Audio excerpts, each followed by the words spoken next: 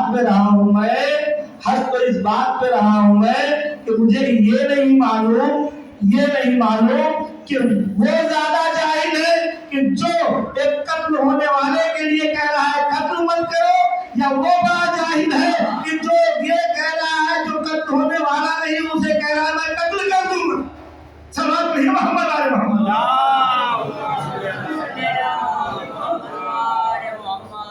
اور اس کے بعد امام نے کہا ٹھیک ہے تم جاننا چاہتے تو میں بتا رہا ہوں کہ دین کیا ہے. کہا دین الواحد والخمسہ, دین ایک ہے, 5 ہے, 17 ہے. اب یہ چکر میں پڑھنے پڑا, دین ایک ہے یعنی اسلام, دین 5 ہے یعنی 5 وقت کی نماز. کہا دین 17 ہے یعنی 17 رکعت. آگے بڑھتے رہے زکات اور وغیرہ کا مسئلہ بھی بتایا, جو 40 میں 1 اور پھر 200 میں 5, یہ سب بتایا. اس کے بعد کہا یہ سب تو صحیح ہے, تم یہ تو بتاؤ کہ ایک پہ ایک کیا ہے, یہ ایک پر ایک یہ کیا ہے؟ امام نے کہا یہ ایک پر ایک یہ ہے کہ ایک قتل کے بدلے میں ایک ہی بدلہ لیا جائے گا, اس سے زیادہ نہیں لیا جا سکتا. اتنے میں اس نے یہ کہا, اپنے خادم کو بلایا اور بلانے کے بعد ایک پوٹلی تھی, اس پوٹلی کو امام کے حوالے کر دیا. جب امام کے حوالے کر دیا تو کہا جائیے. کہا نہیں میں ایسے نہیں جاؤں گا. اب تم یہ بتاؤ کہ تم نے تو سوال کر لیا, میں نے جواب دے دیا, اب میں ایک سوال کرتا ہوں تم جواب دو. اور یہ جان لو کہ اگر تم جواب نہ دے پاؤ گے تو ایک پٹلی اور دینی پڑے گی پیسوں کی دیناروں کی. امام نے کہا, اب اتنا کہنا تھا. کہا اچھا چلو ٹھیک ہے تم سوال پوچھ لو, لیکن کوئی ایسی بات نہیں ہے خادم کرے جاؤ ایک پٹلی لے کر چلے جاؤ. عظیم نے کہا جاؤ ایک اور پٹلی لے کر آ جاؤ پیسے کی اشرفیوں کی, ایک پٹلی اور لے کر آ جاؤ. اور کہا پھر اچھا اپنا سوال کرو. سنیے, امام نے کہا کہ یہ بتاؤ وہ جو زمین سے کالا کالا کیڑا نکلتا ہے,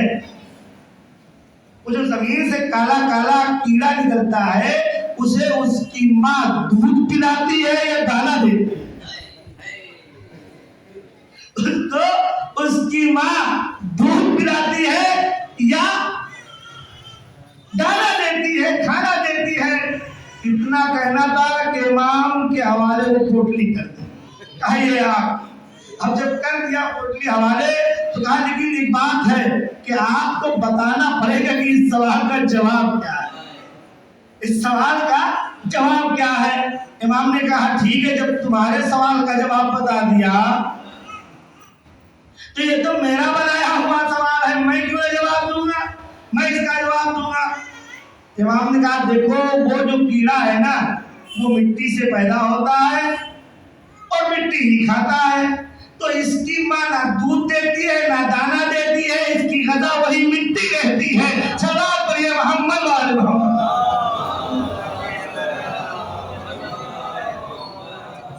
وہی مٹی رہتی ہے. اب یہ اتنا کہنا تھا. اس کے بعد امام نکلے اور نکلنے کے بعد اپنے خادم کو بلایا, کہا جاؤ یہ دونوں کے دونوں تھیلیاں جو اشرفی کی ہیں ان کو جاؤ غریبوں میں بانٹ دو, تقسیم کر دو. اب جب اس نے یہ دیکھا کہ میں نے اسے دیا اور یہ کہہ رہا جاؤ غریبوں میں بانٹ دو, تو ایک مرتبہ پوچھا کہ یہ کون ہے. سنیے گا, یہ کون ہے, یہ آخر ہے کون کہ جس نے سارے سوالوں کے جواب دیے. تو ایک مرتبہ کہنے والے یہ کہنے لگے تمہیں نہیں معلوم یہ ابو طالب کی خاندان کا علی کا پوتا ہے؟ کہا یہ وہی ہے کہ جس کے دادا نے ممبر سے یہ کہا تھا جو پوچھنا ہو پوچھ لو. کچھ ایسے تھے جنہوں نے پوچھا تو یہ پوچھا کہ یہ بتاؤ کہ میں آج کھاؤں گا کیا؟ پوچھا تو آج میں کھاؤں گا کیا؟ تو اب جیسے ہی اس نے کہا آج میں کھاؤں گا کیا تو مولا نے بہت مختصر پڑھوں گا ہے تو بڑا طویل واقعہ تھوڑا سا آپ لوگوں کو جگانے کے لیے بعض عباس کے مصائب پڑھنے ہیں. مذہب مصائب نہیں ہے کربلا کا وہ مصائب ہے کہ جس مصائب کے بعد حسین جیسے بہادر کی کمر ٹوٹ جاتی ہے. مصائب نہیں پڑھ رہا ہوں تو مصائب پڑھنے ہیں. اب مولا نے کہا آج تو دودھ چاول کھائے گا. اس نے کہا یہی تو میں نہیں کروں گا. نتیجہ کیا ہوا؟ در بدر یہ علم کا در چھوڑ کر ادھر ادھر در بدر پھرتا رہا. سنیے گا علم کا در چھوڑ کر در بدر ادھر ادھر پھرتا رہا. اس در سے اس در, اس محلے کے اس گھر پہ اس گھر پہ اس گھر پہ, صرف ایک گھر کو چھوڑ کر علی کے در کو باب علم کو چھوڑ کر علم کے در کو چھوڑ کر ضد میں ہر در گیا. بیوی کو بھیجا جاؤ اس جگہ سے اس جگہ سے. پورے محلے میں بیوی نے بھی ڈھونڈ لیا, سب نے ڈھونڈ لیا, بیوی نے ڈھونڈا, بڑی دیر میں آئی, غصے ہو گئے یہ کیا کر دیا تم نے, اتنی دیر میں تم کھانا لے کر آ رہی ہو. کہا اگر لے کر آتی تو اچھی بات تھی, کچھ ملا ہی نہیں. کہا کیوں نہیں ملا؟ کہا دیکھو میں جہاں گئی وہاں یہی حال تھا, جو میں نے بنایا تھا وہی سب نے بنایا تھا, جو میں نے بنایا تھا وہی سب نے بنایا تھا. کہا کیسے؟ کہا نہیں معلوم کیسے, میں نے دودھ چاول بنایا ہے, سب پورے محلے والوں نے دودھ چاول بنایا. اس نے کہا یہ تو شہر کی بات ہے, شہر کے باہر کرتے ہیں, کوئی تو ایسا ہوگا جو مل جائے اس سے ہٹ کر مجھے کھلائے. اب اتنا کہنا تھا کہ اتنا کہنے کے بعد اب وہ شخص چلا شہر سے باہر, دروازے شہر پر گیا. ایک قافلہ آتا ہوا دکھائی دیا. قافلہ آتا ہوا جب دکھائی دیا کہا رکا. کہا مجھے بھوک لگی ہے. کہا مرحبا, آؤ کھلاتے ہیں, آؤ کھلاتے ہیں. آیا ہے شخص, اچھا دیکھو بھائی کچھ کھانا ہے بچا؟ ہاں دیکھ لیتے ہیں. تو ایک اونٹ کو جب کھولا گیا تو اس میں دودھ ہی چاول ملا. ہم نے بدلا دودھ چاول. کہا بھائی دودھ چاول ہے. کہا نہیں ہم دودھ چاول نہیں کھاتے. سردار قافلہ سمجھدار تھا, عرب کی اچھی شریف تہذیب والا تھا. کبھی یہ مہمان آیا ہے, بھوکا آیا ہے, ایک نہیں سارے اونٹوں کو کھول کے چیک کر لیا جائے کہ ہے کچھ اور بچا کے نہیں بچا رہا. کہا نہیں سارے کے پاس صرف دودھ چاول بچا ہے. اب یہ پریشان ہو گیا, کہنے لگا آج دودھ چاول تو میں کھاؤں گا نہیں, چاہے جو ہو جائے. آیا علم کی مخالفت کرنے والوں کا حشر دیکھ لیجئے. اے کاش عیسائی پادری سے نتیجہ لے لیا ہوتا. تو اس طریقے سے در بدر نہ پھرتا. اب کہے نہیں کھائیں گے. ایک مرتبہ سردار کو جلال آیا, دو چار جلا دیا. کہا بے عزتی کر رہے ہو, ہم سے کھانا مانگ کر ہمارے کھانے کو ٹھکرا رہے ہو. دو چار لگایا, پھر کھانا بھی دودھ چاول بھی کھلایا. اب جب شہر میں آیا مولا سے ملاقات ہوئی. مولا نے کہا بتاؤ آج کیا کھایا؟ مولا نے کہا بتاؤ آج کیا کھایا؟ یہ شخص کہتا ہے دودھ چاول نہیں کھایا. مولا کہتا ہے جھوٹ بول رہا ہے, بکواس کر رہا ہے. اگر دودھ چاول کھا لیتا تو مار نہ کھاتا. دودھ چاول بھی کھایا, مار بھی کھایا, علی کی محبت کرو گے تو ایسا ہی ہوگا. مارے بھی جاؤ گے.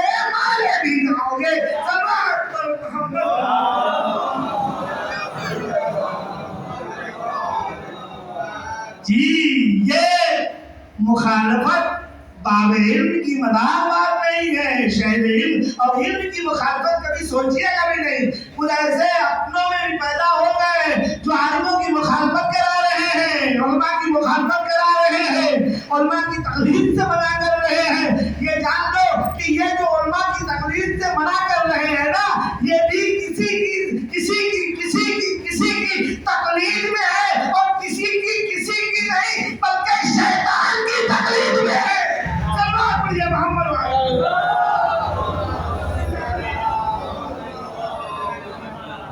جی کھانے اور پینے کی بات ہے، کافروں کے ساتھ کھانا پینا رہتا ہے۔ جو کربلا کے لیے قافلہ چلا تھا اس میں بھی کچھ کھانے کا انتظام تھا، کچھ پینے کا انتظام تھا، راستے کے لیے انتظام تھا، اور اس راستے کے انتظام کے لیے کھانے اور پینے کے ذمہ داری غازی ابوالفضل عباس کو دی گئی تھی۔ جب بھی کوئی بچہ پیاسا ہوتا تھا، بھوک لگتی تھی، تو آ کر کہتا تھا چچا ہمیں پیاس لگی ہے، چچا ہمیں بھوک لگی ہے، غازی ہمیں بھوک لگی ہے، غازی ہمیں پیاس لگی ہے۔ خواتین کو جب پیاس لگتی تھی تو یہی عالم رہتا تھا، بچیوں کو جب پیاس لگتی تھی تو یہی عالم لگتا تھا، بچوں کو جب پیاس لگتی تھی، کیوں؟ اس لیے کہ غازی عباس کے ذمہ تھا اہل حرم کو کھلانا اور پلانا۔ غازی عباس، میں غازی عباس کے کس رخ کو پڑھوں، یقیناً کچھ سمجھ نہیں آ رہا ہے کہ مصائب کے کس پہلو کو پڑھا جائے، اس لیے کہ غازی عباس کی شخصیت وہ شخصیت ہے، ایک جملہ کہ ساری کائنات، ایک جملہ فضائل کا اس کے بعد مصائب، ساری کائنات کی، انشاءاللہ کل پورا فضائل پڑھوں گا سنیے گا، ساری کائنات کی مائیں یہ دعائیں کرتی ہیں کہ اللہ ہمیں چاند سا بیٹا دے دے، اللہ ہمیں چاند سا بیٹا دے دے۔ ساری کائنات کی ماؤں کی تمنا یہ ہوتی ہے کہ اللہ ہمیں چاند سا بیٹا دے دے، اور ام البنین وہ ہے کہ جن کی آغوش میں خود چاند کرایا ہے، خود چاند کرایا ہے۔ اور ایسے ہی نہیں ہے بلکہ روایت یہ کہتی ہے کہ ام البنین کی شادی سے پہلے جب جناب عقیل میں اب انشاءاللہ بعد میں بتاؤں گا کہ جب 3 دن تک جناب عقیل نانا کے یہاں تھے، یعنی جناب عباس کے نانا کے یہاں گئے تھے مولا کائنات کے رشتے کے سلسلے میں، تو 3 دن تک جناب فاطمہ ام البنین نے، یہ مولا عباس کی ماں کا بھی نام فاطمہ تھا، یہ بڑی خصوصیت ہے۔ میں انشاءاللہ کل اس کے اوپر پورا فضائل پڑھوں گا، اور انشاءاللہ میں پوری برہات کو بھی پڑھوں گا، اور اس کے بعد پوری اس منگنی کو بھی پڑھوں گا کہ کس شان سے منگنی ہوئی تھی مولا کائنات کی مادر ابوالفضل عباس علمدار کے ماں کے ساتھ۔ تو عزیزان گرامی، لیکن آپ یہ دیکھیے کہ قمر بنی ہاشم ہاشمی خاندان میں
غازی عباس کا تذکرہ ہو رہا تھا. غازی عباس کربلا کی امید.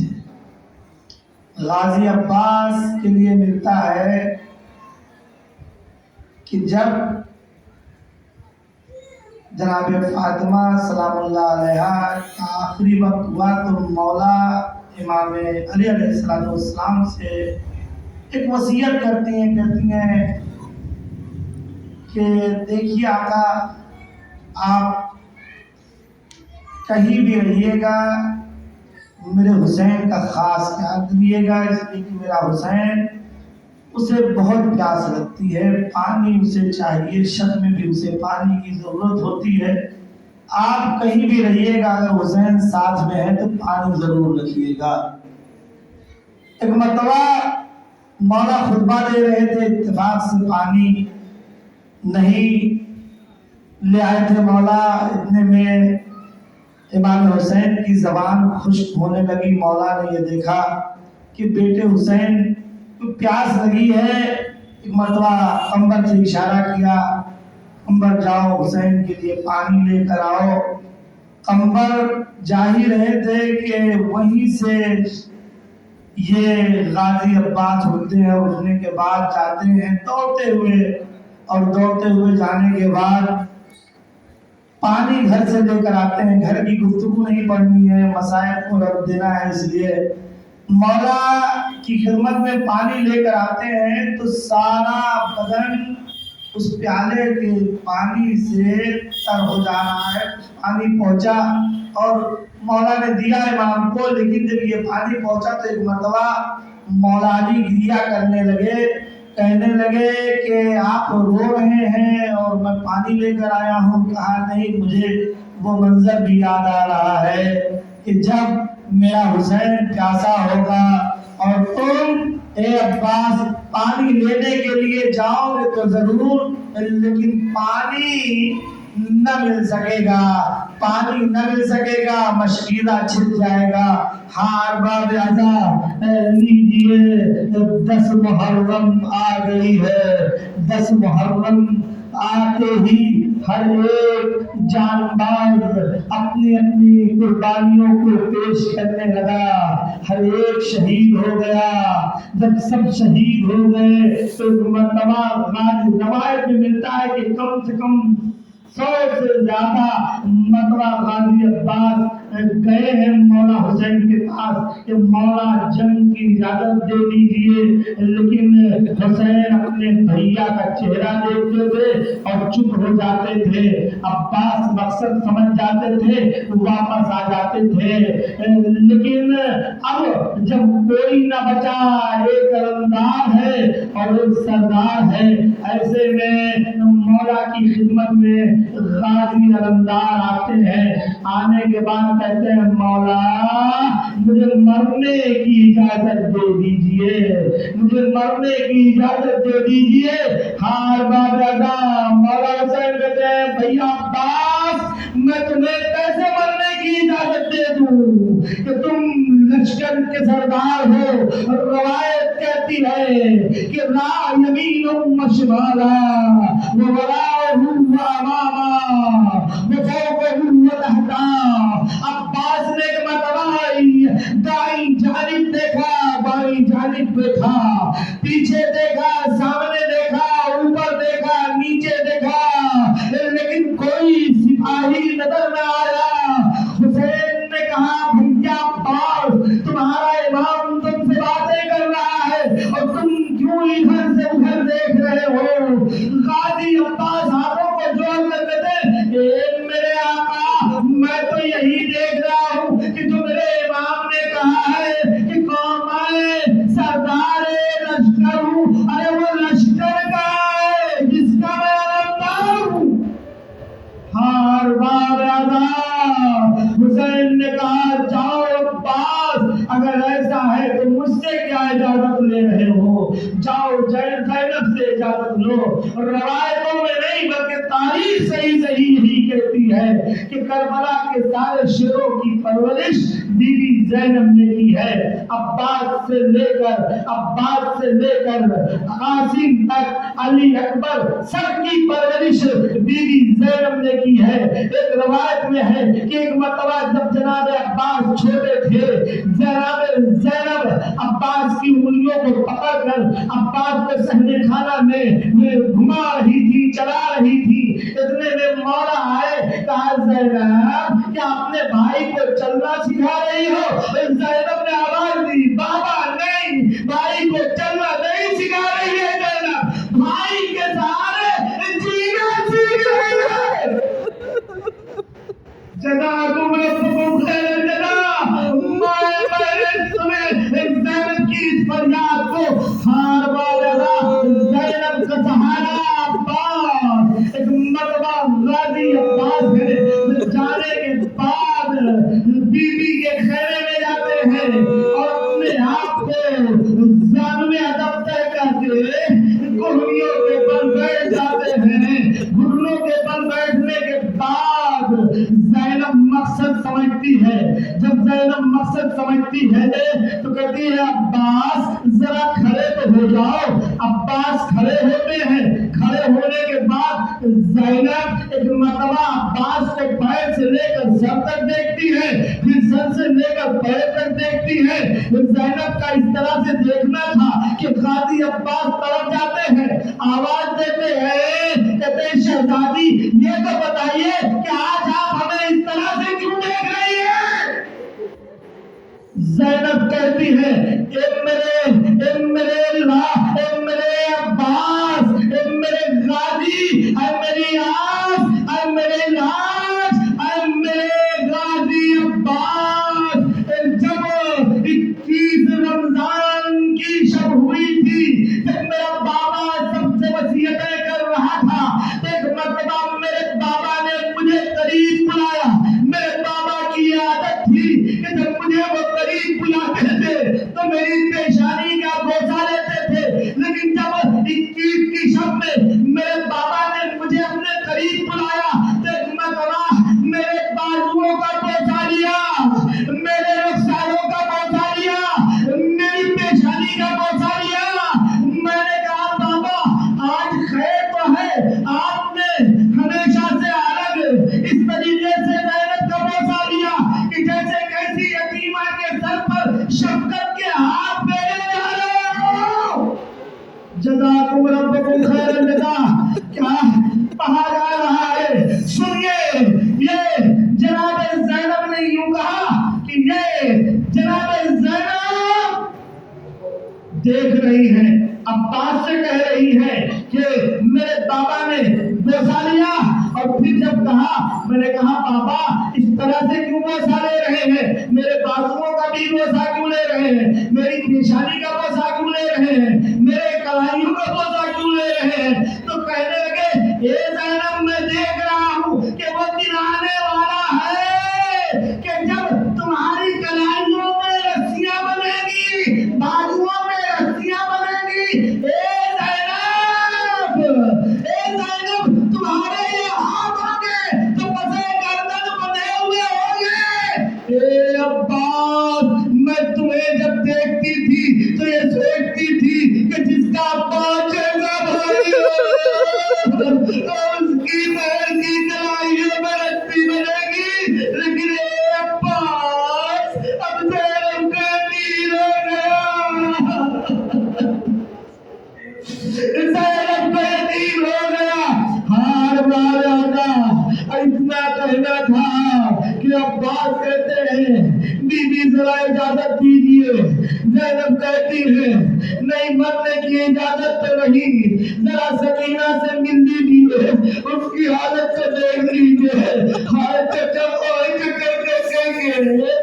چچا میں پیاسی ہوں، چچا میں پیاسی ہوں، بچی نش میں آ رہی ہے، ذرا ایسا کرو کہ تم سکینہ کے لیے پہلے پانی دیتے آؤ، پھر مرنے کو چلے جانا۔ عباس پہلے سکینہ کے لیے پانی لے کر آ جاؤ، پھر چلے جانا مرنے کو۔